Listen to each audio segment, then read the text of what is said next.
When building out a dungeon for your tabletop game experience, some questions may come up. What do the creatures eat when there are no adventurers for food? How does oxygen ventilate this place? How come the goblins haven't set off any of the incredibly deadly traps? This week on Schedule for Launch, join me, Zach Walsh, as I speak with Danny about his upcoming book, Dungeons with Plumbing. This piece of work is filled to the brim with content to help build dungeons and make them, well, make logical sense and have plumbing. We talk about writing, history, and, of course, dungeons.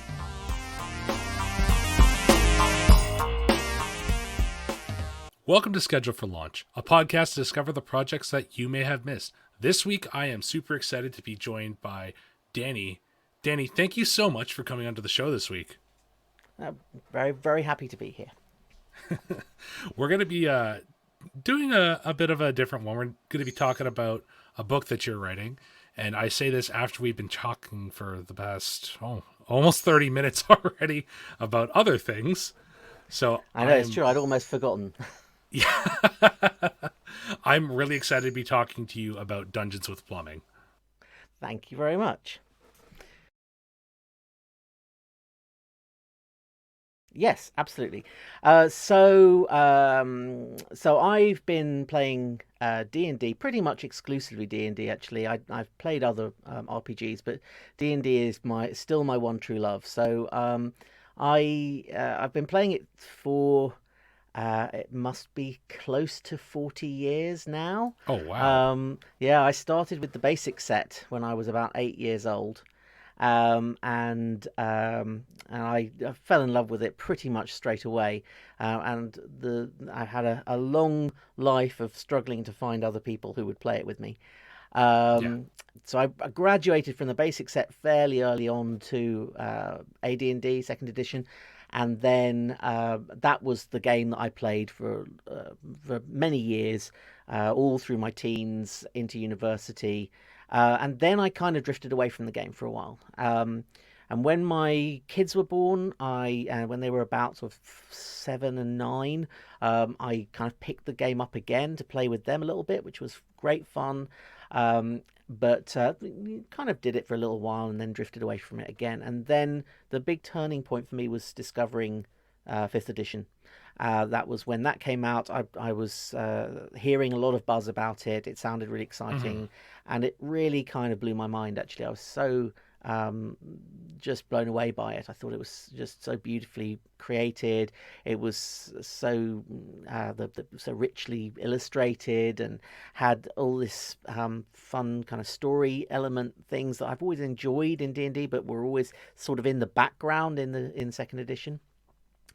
And so I just absolutely loved it. So then I played with them for a long time, for a little while, and then the next big turning point, as I think is true for quite a few people who you've had on this show, was obviously the pandemic, and that gave us a lot of time at home, and that was sort of the moment when I really kind of lent into it a little bit more, and I started writing. And so up till that time, I've always written campaigns. I've always had a few things. I've always been the DM, and I've always enjoyed writing my own stuff. But I have never had a lot of time, so I've mostly always had the official adventures were always my starting point for playing D&D. But during the pandemic, I started writing this campaign to play online on Roll20 with my daughter and my son and a couple of my daughter's friends from university, and I was DMing.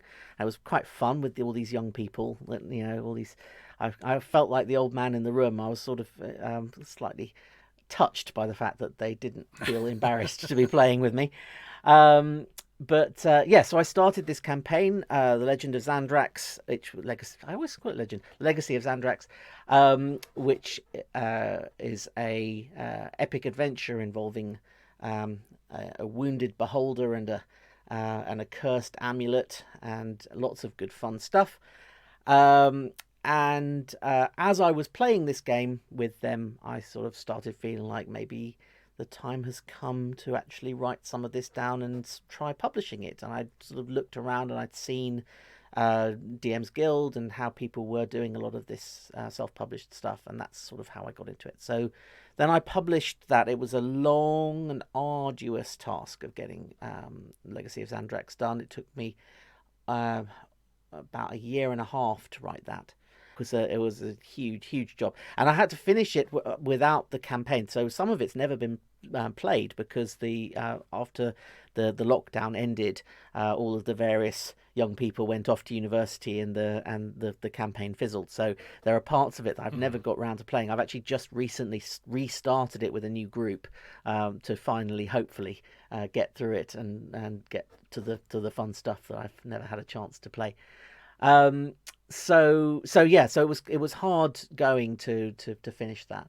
But after I published it, and I sort of thought, great, now I can get on with some other things. Suddenly, I found myself being drawn into this world of homebrew a lot more, and of course, in the process of promoting it, I'd sort of discovered RPG Twitter. Which is a wonderful place. I mean, Twitter is a cesspool, right? But it's but RPG Twitter is beautiful, and it's full of great people. I mean, there's some toxic people in there too, but we ignore the toxic people, and most of the people are lovely. And so I've met a lot of amazing people, creative people doing these incredible things, and so I kind of found myself wanting to be part of that. And so that's sort of what happened. So I then started writing other homebrew things. So I released a couple of character classes, and then I released really my favourite thing so far, which is a book called Beyond the Black Pudding, which is a compendium of oozes. Very proud of that. And it's so much fun.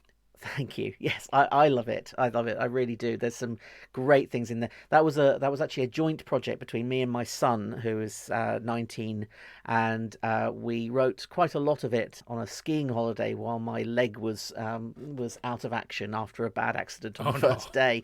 So I was stuck indoors, and we would just had nothing to do but talk about oozes. So it was good fun. So that was great fun. And then and again, as I was coming to the end of that, I thought, great, now's the time I'm going to take a quick break. And literally the day I was publishing it, I was talking to my daughter, and she was saying to me, I love your username. So my username on Twitter is D&D with Plumbing. And okay. And it was, as you, I no doubt, familiar with, when you're trying to create your Twitter identity, you try and think of, a username that defines you in some way, but also hasn't been used by someone else. And so this was a thing. So we tried so many names and so many things, and none of them really worked. And then my daughter was the one who suggested it. And she suggested it because this has always been a thing that I've loved. I've always loved creating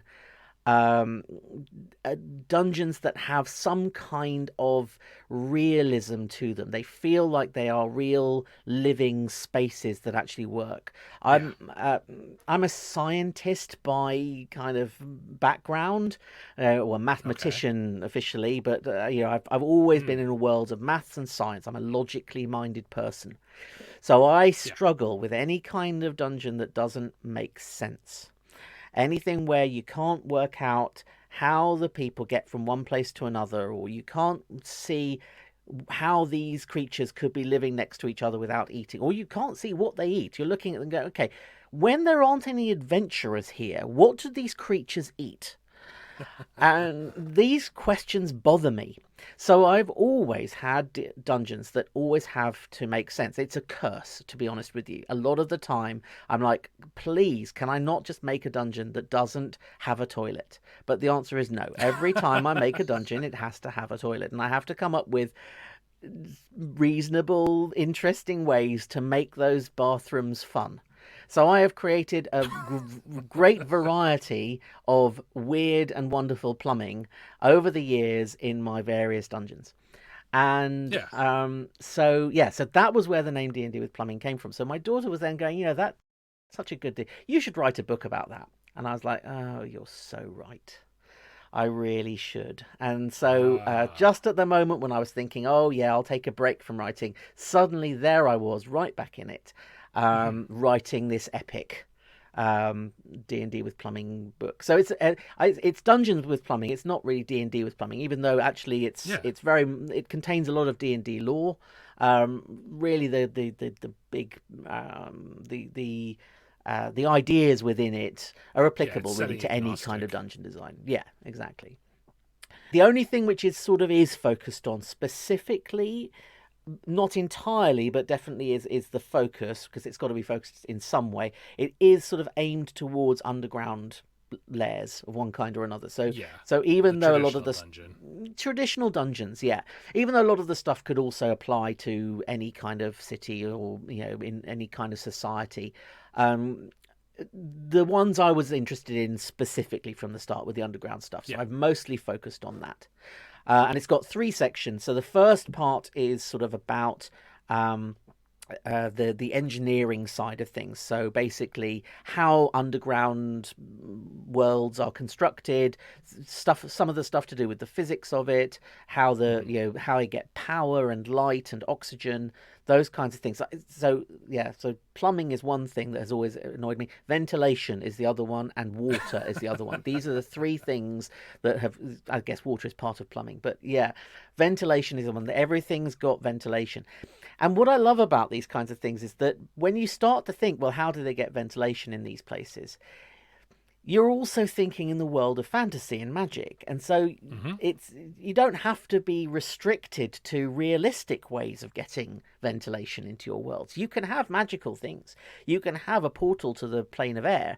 You can have a spider that whirls air through its legs in order to catch insects. You can have a magical plant that stores air in the beneath the ground. There's plenty of ways in which you can create interesting, fantastical options.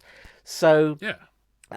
that's the first part, and then the second part is about ecology and creatures. So I've got a lot of stuff in there about basically how actual ecosystems work, and again my sort of science background comes in here. So there's quite a lot of stuff in there which is to do with explaining how food chains work and therefore why it's unrealistic to have a dungeon entirely full of predators with no prey. There's got to be something for these things to eat. When there aren't adventurers in the room, again, you always ask that question: what they're doing before the adventurers came. And Mhm. then the final stage is specifically about underground societies. So those other Yeah. things are more to do with natural things, but then it's about society specifically, and then it's sort of the social things about politics and social structures and religion and economics and all those kinds of things. So yeah, another bugbear of mine, if you'll pardon the almost pun, is how um, is how gold works in D&D. The economics of gold in D&D just makes no sense whatsoever. It drives me crazy. So I've got two options. Either we accept that is how the economics works and then try and find some way to explain it, or we have to sort of go, okay, that doesn't make any sense. Let's come up with a new economic system that does work. So both of those will be in the book. So I'm about three quarters of the way through it so far. I've finished the first two chapters. I'm about halfway through the final chapter. It's 30,000 words so far and showing no Oh my signs of goodness. stopping. Yeah. Oh. So this is a pretty big project, and obviously it has a lot of things that interest you, and that takes a lot of research and setting up. What's your background? Like, how did you get into dungeon designing? What about it do you enjoy so much? Yeah, so I think, well, okay, so let's start from the first thing. I don't enjoy dungeon design. Oh, I mean, I do, but they have to be birthed from me in great pain and suffering. I love doing it, but it is not something that comes to me easily at all. Um, the um, the process is hard, and partly that is because I'm constantly, desperately trying to come up with these ideas, and it's not even that. It's yeah. that as I'm doing it, I find I don't know what the dungeon is about until I'm about halfway through making it. So the Okay. thing that I really enjoy about making the dungeons is exactly this thing of trying to make the dungeon feel real. But in order to make the dungeon feel real, you kind of have to allow it to form itself a little bit, and you Yeah. can't. And of course, any writer knows that this is the best part of writing, but also the worst part of writing, which Hmm. is the part where you don't know what's going to come out next. And so it's exciting and invigorating to have that moment when you're Yeah. like, yeah, I don't know what my characters are going to do. Wow, that's amazing.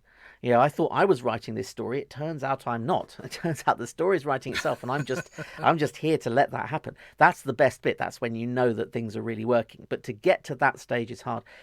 I'm always kind of a bit. I always feel a little bit overwhelmed by the sheer amount of creativity that I see out there. There's a lot of incredibly creative people in the D&D space, in the TTRPG space generally. Um, you know, in the official books, in the world of homebrew, all of these things. There's so many incredibly creative people. And I often feel a little bit like my stuff isn't as creative as that, and I get the slightly, oh, my stuff's a bit trad, There's like I make dungeons that they're not wild and wacky. They're just, I mean, they kind of are, but they're I don't know, they're dungeons. They're old school dungeons. My vision of what constitutes a D&D dungeon is very much coloured by my years of reading source books and traditional adventures. So I kind of have that in my head a little bit, and so I do sometimes get that slight sense of do I really have anything original or interesting to say, that curse of the need to be original. And I try to fight it because I know it's stupid. I know that we're all original. Not everything is original because nothing is original. Everything we do is always something that someone else has done. But if you do it authentically, then it will always be original. It will always be something new. But yeah, I mean, I do get that problem of I go, oh God, I'm writing this book. There must be a million books like this out there somewhere. Someone's written all this stuff. Nothing I'm saying is new. You know what I mean? Um, I seem to have drifted away from your original question. Your original question was, um, I'll do this a lot. Your original question was, yes, what do I enjoy about dungeon design? How did I get into dungeon design?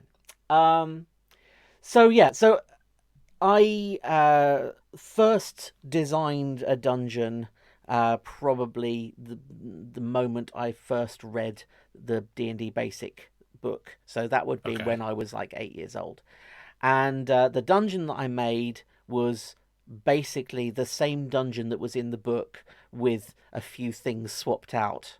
I had no idea how to make anything that wasn't the thing that they'd done in the book.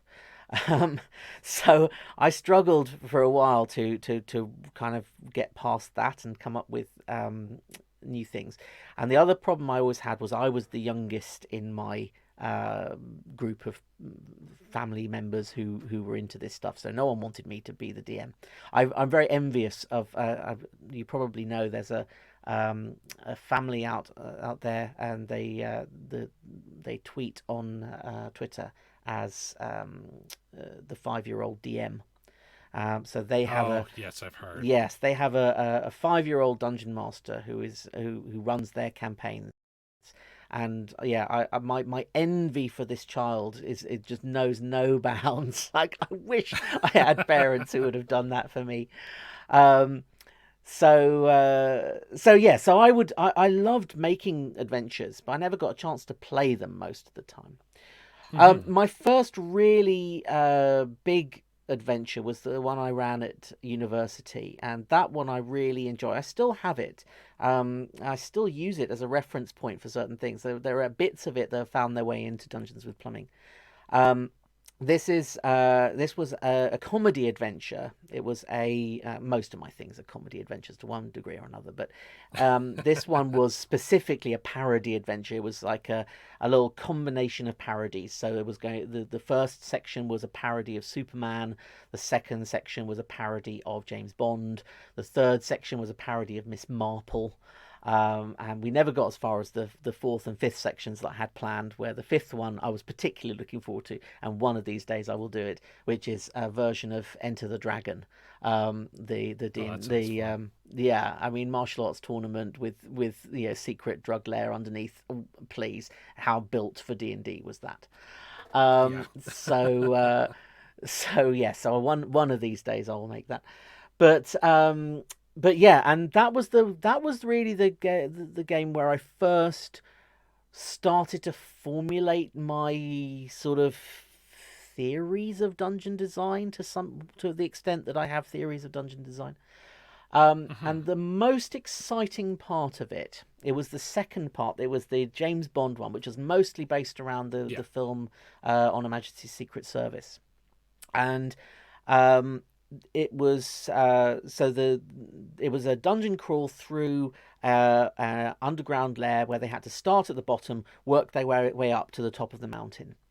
And this was the lair of the Blofeld equivalent, and he was in cahoots with the Lex Luthor equivalent from the previous section.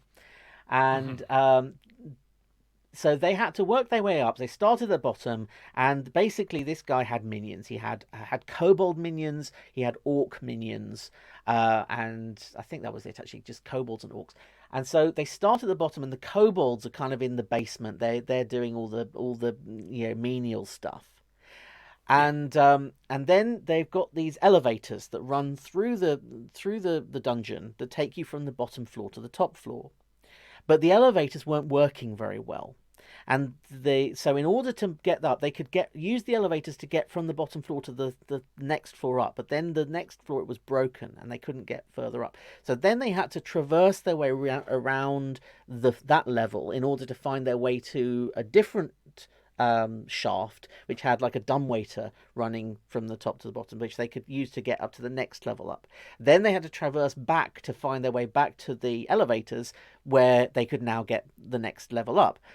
And Hmm. that little moment for me was a really exciting moment, because when we played it, it worked perfectly. They didn't feel like they were being railroaded through the Yeah. adventure, but they went to every single room that I'd created. And that was a really exciting moment. And I came up with this notion that I call flow, which is Hmm. basically that when you're as a DM, you kind of want to create you want to create a world in which you've made all this exciting stuff. You kind of want your players to see it. So you Yeah. want them to see all the stuff that you've made and to experience it in roughly the kind of story that you had in mind, while still Yeah. having that sense of agency and natural flow of the story. And so you basically manipulate them. You create the world in just such a way that the most natural way to flow through this world is in a particular direction. And you Hmm. just place these little waypoints here and there that just naturally occur as oh, we'll go here. And I even use little psychological tricks, like there are tricks you can use where you go, okay, if I'm going if I'm going along a corridor and there'll be a side corridor, most people will go down the side corridor Yeah. because, oh, there's something down there. Let's see if there's anything down there. So you can even use those kinds of tricks. Or if there's a room, two doors, they're more likely to go into the door opposite than the door behind them. and that kind of stuff. And so you can do these little cunning tricks to make a place where it is perfectly possible for them to get through it in a different order, and that's absolutely fine. There's no harm in that. You don't mind if they do that. But if they do everything that you expect, then they'll go the other way, and that's quite fun because you get to go, I wonder if they will do the thing that I wanted them to do. And I've been really enjoying that with replaying Legacy of Xandrax with my new group. I don't know if any of them will be listening to this, so I won't give away any secrets. But I did. I have really enjoyed watching them play through the first few. We're only 2 sessions in so far. Playing through the first few bits of the story and basically going through exactly the same path that my first group went through, which is exactly the path that I thought they would go through, which is pretty much the path that I kind of designed it to do. And even though it's an open world where they could have gone anywhere, the natural place to go was the place they went, and that was really nice. So I really enjoy that side of dungeon design. The kind of, okay, how can I make this in a way that is naturally inclined to a certain route while still not feeling railroaded, and that's a very tough balance to do. Hugely important. Yeah, and I love open world adventures, and that is my natural thing as I want to make an open world adventure. But I also kind of get scared by them because I get that, oh my God, what if they go into a place I haven't made yet? I'm not a natural improviser. I need things written down and planned. So yes.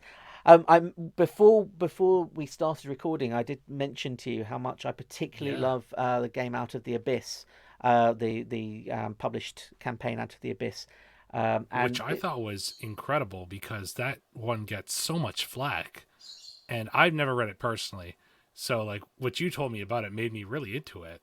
Yeah, it's really fantastic. It's beautifully written, and it's in my opinion, it is the perfect example of the perfect blend between railroading and open world. It's an open world, but one in which the natural flow will take them to certain places and to do certain things in just by the nature of the story that's happening, the world around them.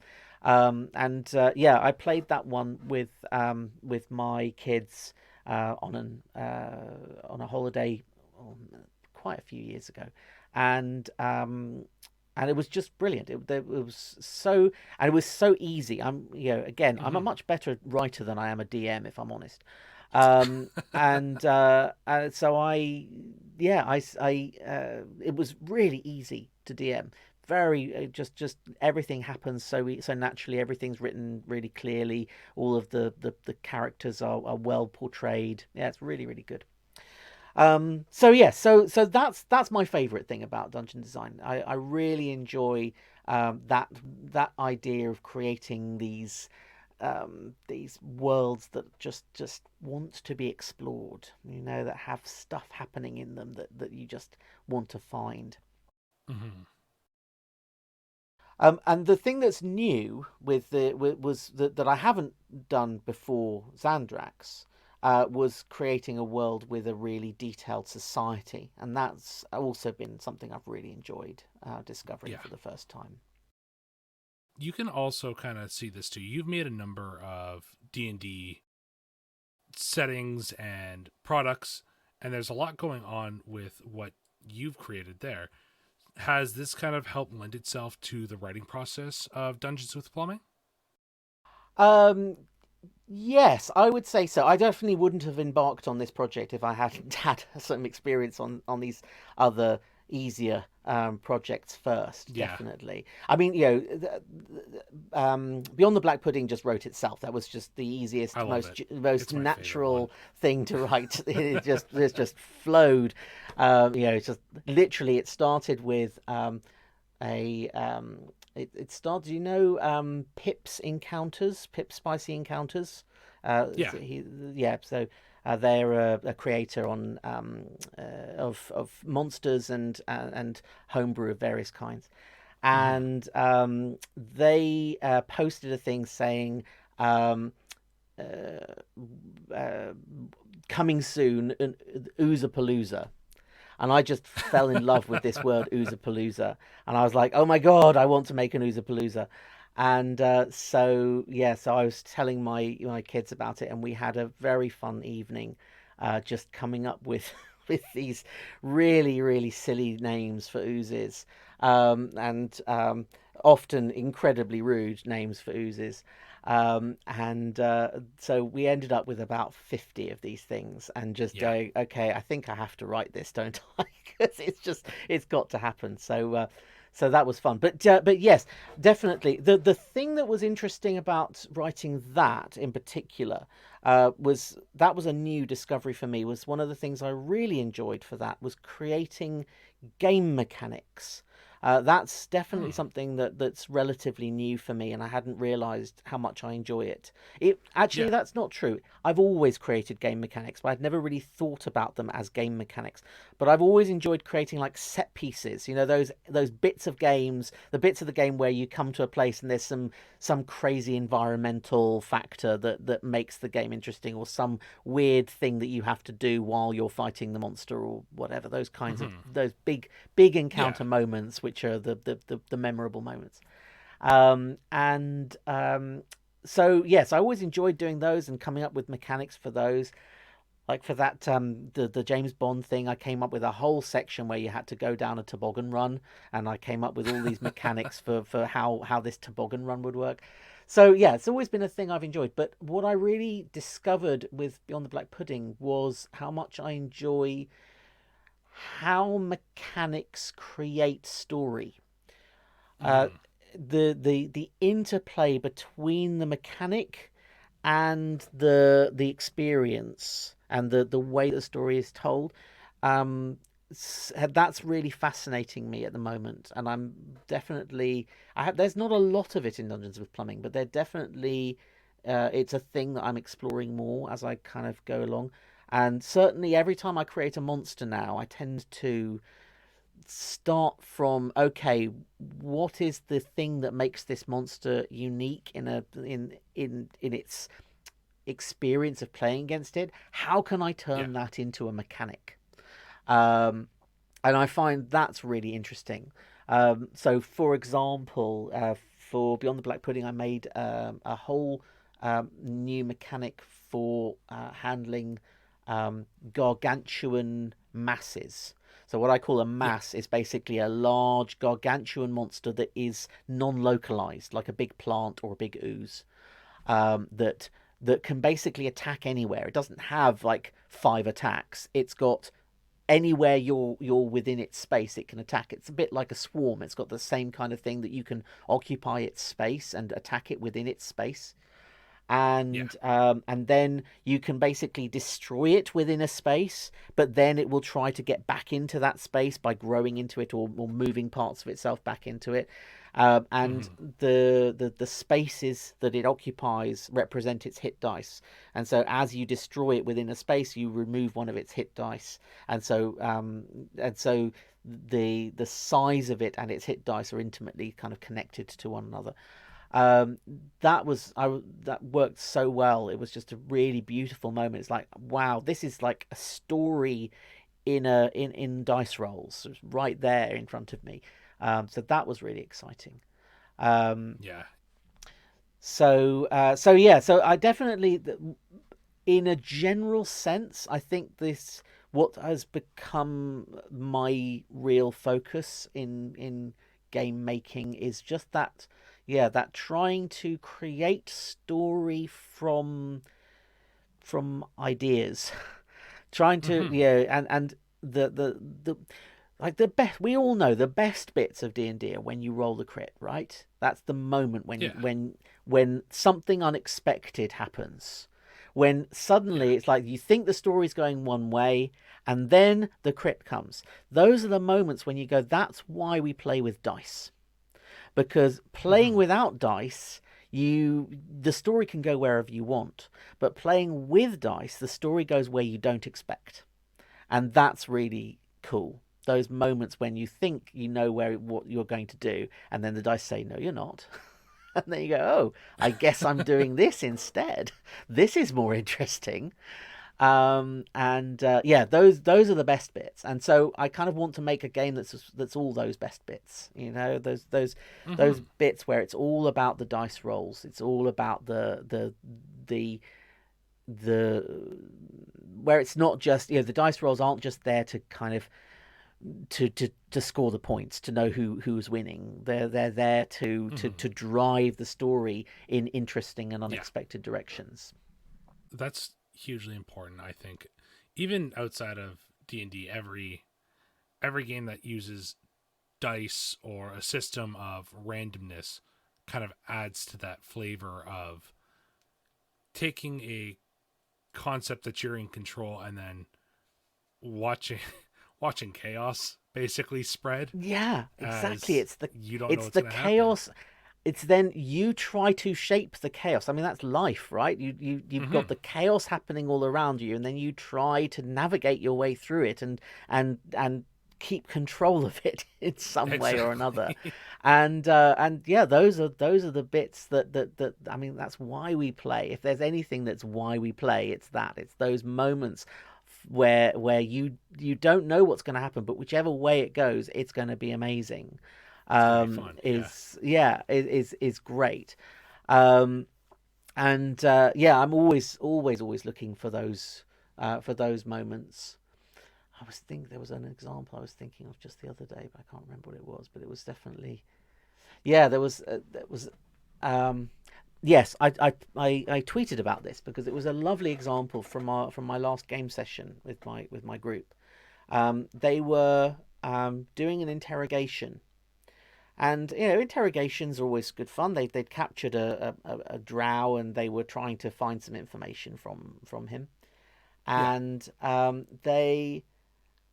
so they found the information, and then they had this thing of what shall we do with him. And so I thought, okay, we'll tie him up and we'll take him to the town, and we'll hand him into the authorities there. We're not sure what the authorities will do with him, but that feel, yeah, they're all good characters. You know, we've got to do, Yeah. we've got to play the alignment, right? So they tie this drow up, and then they like, okay, and I'm going, well, it's late now, so you're going to have to make camp. And they go, okay, fair enough. So they make camp, and then I'm like, okay, so obviously during the night this prisoner is going to have to make an attempt an escape. Let's see if Yeah. he manages it. And so it was one of those beautiful moments when the dice just told the story in the perfect way. So the first thing I'm going to do is, okay, the first thing that we're going to do is we're going to see if he can get out of his bonds. So we'll do a contest between his sleight of hand and your wisdom survival, because of the person who tied him up. Yeah. So how good are your knots, basically? And so they're pretty confident. We've, you know, oh, I've got +5 on that. I should be fine. So then they confidently go onto the roll, and it's a 2, and they're like, oh no. Oof. And so then the drow rolls sort of 15 or 16 or whatever it was, and it's like, okay, the drow has wriggled free. Next step is, okay, so now the drow is waiting for his moment to escape. So I roll who's on watch at the time when he makes this escape. I find which one of them it is, and then I go, okay, next one is going to be classic stealth versus perception, right? We're going to see if his stealth can beat your perception. And another perfect moment where the drow just where the perception roll was like 4, and the stealth, I probably should have done passive perception, but anyway, stealth roll was like 4, and the drow rolled like a 90. Of course, drow have expert proficiency, I think, in stealth, so they had a good Jeez. chance of making their escape. So the drow then escapes. So this person's on watch. They turn around. Oh my god, he's gone. What the hell happened? So then they wake the others up. He's gone away. And then and then there's a bit of recrimination between them, and then one of them goes, yeah, why weren't you watching? Say, well, why didn't you tie him up properly? I tied him up perfectly well. Show me how you tied it. So then we did another, he had to do another wisdom survival thing to try to tie the knot, to show what knot he did, and he rolled like a 3. And it's like, oh yeah, okay, that was was bad. So it was just beautiful how the dice told that story. And of course the dice could have gone a different way, and it would have told a completely different story, and that Yeah. story would also have been great. So it doesn't matter which way the dice go, the story is always is always great, and I think that's Yeah. that's the really the joy of the whole world of dice. I've played a couple of systems that don't require dice in tabletop role playing games. I personally lean towards dice more so. Mm. Mainly, that might even just be exposure too. But I like the randomness. I like dice a lot. So, Yeah, I think so. I think there's definitely a benefit to randomness. There's a brilliant book by there's a person I admire hugely is an author called Douglas Hofstadter, mhm. who is most famous for a book called Gödel Escher Bach, which he wrote back in the late 1970s. But he Okay. came out with a book relatively recently. It's called Le Tombeau de Marot. It's a book about specifically about translation and in particular about translation of poetry, but it's really Okay. about language and how language works and Hmm. about how creativity works. And in particular, his theory is that creativity is created by constraints. That Yeah. the what builds what creates our most creative moments is not freedom to, but it's those limitations that create creativity. And his Hmm. opinion is that's what poetry is.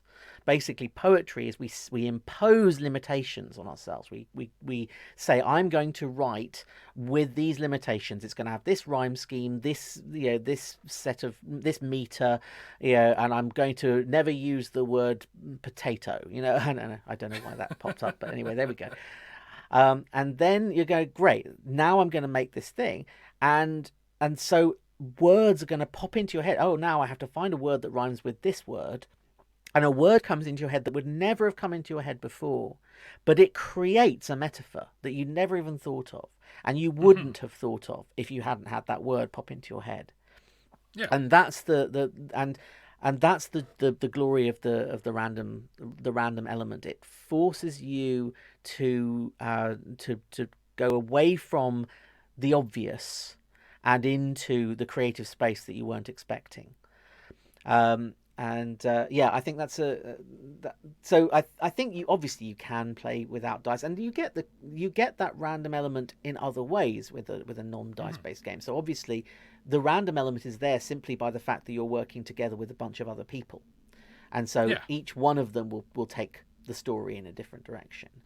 It's like I don't know if you ever played. You must have played it. We've all done this when you were little on a long car journey, and you would tell a story together where one person would tell would tell a bit of the story, and then the next person would pick it up and tell a little bit more of the story, and so on. It's like Yeah. a kind of it's kind of the original role playing game in some ways. Hmm. And what's great about those kinds of games is exactly that you think you're telling a story that's going in a particular direction, and the next person picks it up and goes somewhere you weren't expecting. You're like, that wasn't the story I was telling. It's like, no, but that's the story we're telling. Now you're going to have to cope with it and work out what you're going to do. And as long as everyone's working together and collaborating, of course, there's always a Yeah. danger in any improv. You always have that danger of the person who blocks and it just wants to get in Hmm. the way and wants to cause trouble. And then and we've all experienced players like that in D&D too, who want to I'm playing this game because I want to play evil because I'm gonna screw everything up, and you're just going, oh really, Yeah. okay. um but once we all get over that, because we all tried it at one stage or another, and then we go, actually, it's better if I don't do that, and the story is better when we actually all on the same page. Yeah. Then the magic can happen. So I think you definitely can play without dice because the random element is still there. But I think that there's a reason why these dice based games took off in the first place, and I think that's pretty Hmm. much it. It's that that unexpected place it went to. In actually no, I'm not going to say this. I was about to give away a spoiler for Legacy of Xandrax, but I'm not going to do that because my players Oh. might be listening. Danny, one of the things that I know people are going to be curious about is actually how Dungeons with Plumbing will be available to them. Well, I can answer that one very easily. Dungeons and Plumbing will be available on DM's Guild on my page of other, along with all the other stuff I do. It has to be DM's Guild because it's got a lot of D&D specific lore. So that's Mhm. so Okay. yeah. So that, I mean, not that I mind. DM's Guild is great actually, and has worked very well for me. But yes, so it will be on DM's Guild. When, I do not know. I kind of had hoped that I'd have got a bit further with it by now, but like I say, I'm about three-quarters of the way through, so hopefully we're only talking a Mhm. few more weeks, and then it will be done. Okay, that makes sense. We've been going for, oh gosh, we've been going for about 45 minutes now. I So, can talk. I'm sorry. no, that's okay. It's been great. I've learned a lot. Like I said, I've only recently started to kind of get back into D&D, like and D&D content specifically. So, it's been a lot of fun just like hearing people who are so excited about the content there. I mean, we talked about Spelljammers before. That was just announced 2-3 days ago. Yeah, So it's very exciting. a lot of exciting stuff going around with D&D, and I think a lot of people are going to like this. But I have two more questions for you. Okay. What advice can you give somebody who's wanting to write their own stuff, but they don't really know where to start? Okay. Oh, if I knew the answer to that, I would probably be a lot richer than I am now. But I think that the answer is, um, don't worry about being original. This is my, like I said earlier, this is very much my curse. So the the DM's Guide has, right at the start, has a whole bunch of random number tables which literally go, here is how you can generate a story. What is the players are looking for? Roll a d20. They're looking Mhm. for this. What is the big bad evil thing? It's this. And it sort of seems like you feel a bit like, oh my god, am I being that unoriginal? But it's fine because within these Uber stories, these stories are literally like 4 lines of story. It's all you need to get yourself started. So Mhm. so you don't need a lot. Don't try to create a massive campaign straight from the start. It's definitely start small. Let the campaign grow by itself. Let the awesome create itself. um, Mhm. the story will happen by itself. You don't have to know in advance where it's going to go. That doesn't mean you have to improvise. Like I say, I'm terrible at improvising. But it's okay to sort of have a basic outline and a few key ideas, and then yeah, let the story build from there and not worry too much Mhm. about it.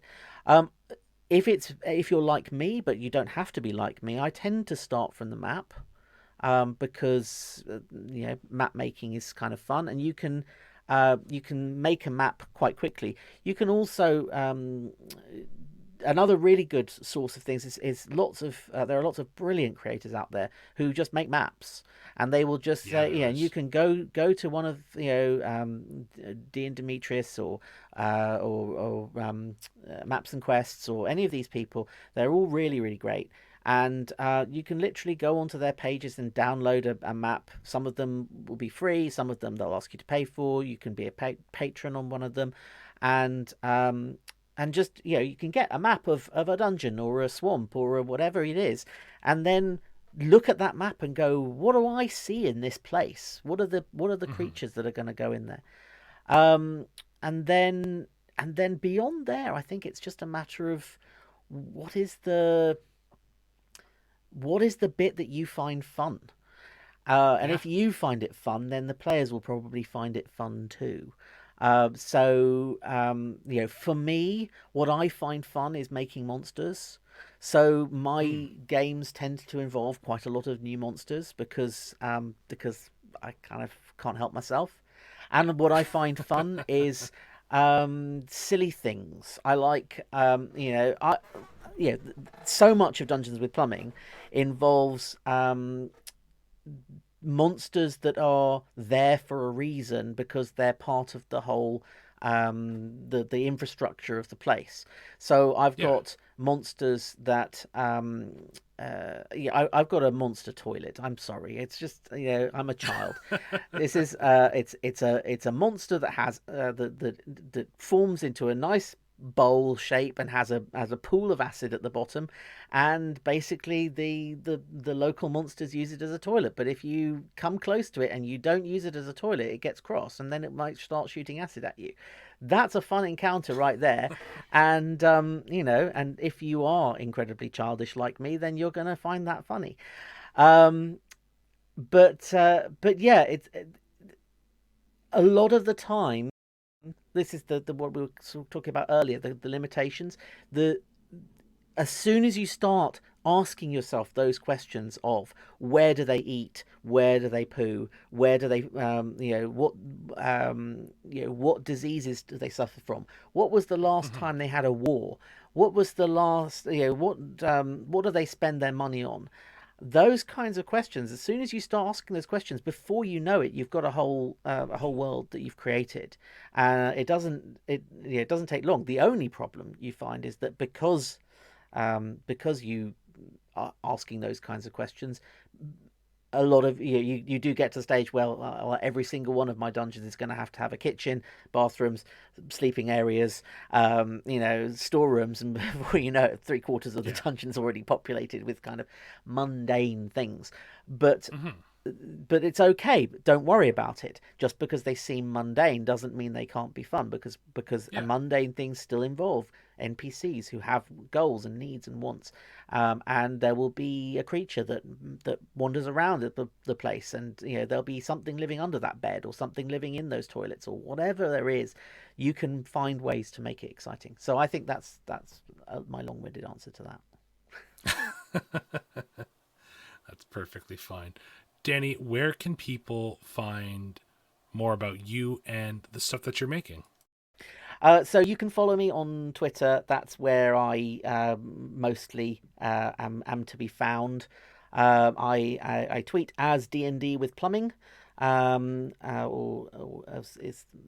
my username, and just Dungeons with Plumbing as the full name.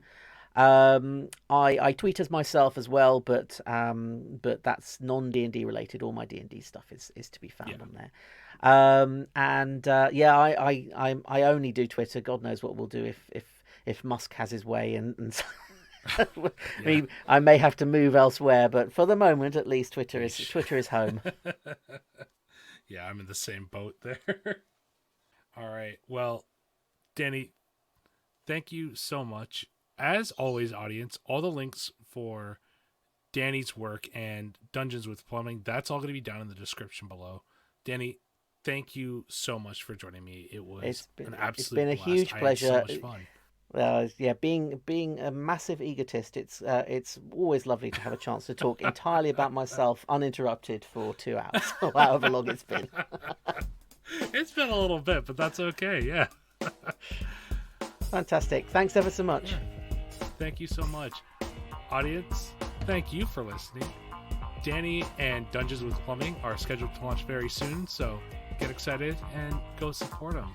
Take care of yourselves. Have a great week, and I'll see you on the next one. Bye. Thank you so much to Danny for joining me on the show this week. Dungeons with Plumbing is a really different project than the others that we've looked at recently, because it's one part supplement and one part book of its own. If it's like anything else that Danny's made, then it's going to be great. He's got a great sense of humor and is arguably one of the most passionate folks I've ever met. So please, go pick it up somewhere on the internet. Danny's work is great. Get Dungeons with Plumbing when it comes out. And thank you for joining me, audience.